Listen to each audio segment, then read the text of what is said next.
Hey guys, welcome back. In this video, I'll show you how to switch your Instagram account to a creator account. First, open the Instagram app and go to your profile at the bottom right.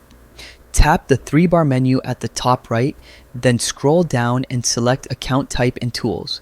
Now tap Switch to Professional Account. Instagram will guide you through setup. Tap Next and choose your category.